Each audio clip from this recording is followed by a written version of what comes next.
mga boss, natay 7 units nga bagong available na naka-display dire sa Alumnus. Ang first is kaning 2019 Hyundai Kona automatic transmission. Ang price niya is 585,000.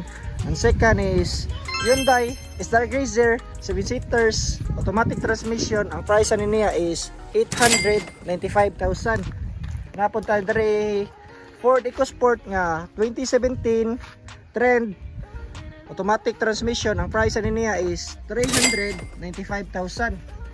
Napunta ay SUV diri nga Toyota Innova E-variant bag-o na iyang mags. Ang price niya is 925,000.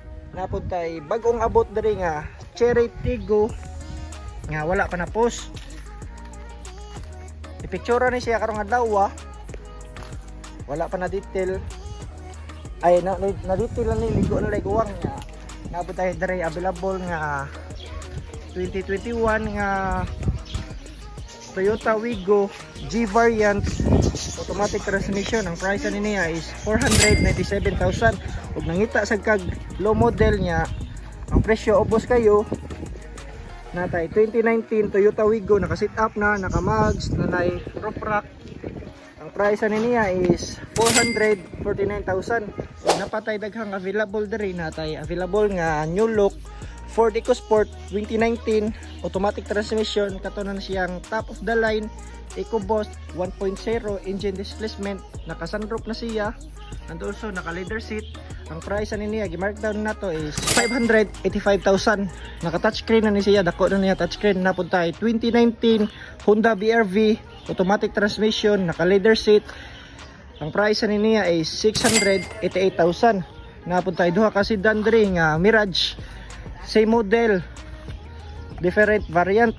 Kani ang price niya is 585, kani 570. Duha ni ka unit gi-markdown na to siya. Napunta ay puti diri nga Geely Imgran. Ang price niya is 599 automatic transmission. Napunta diri same model gapon, same model ug same kuan, same brand. Ang price niya is kani 685, ang kani is 665,000. puro ni siya automatic transmission.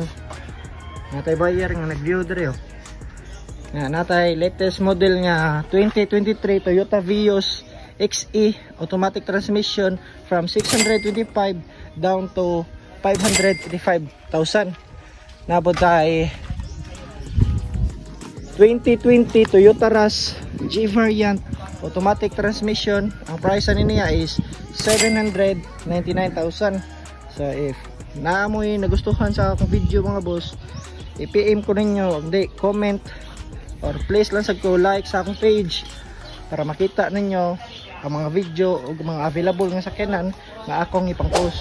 Napaday country day 2023 Suzuki Desire automatic transmission. So mao ra na nga unit ang naa diri mga boss.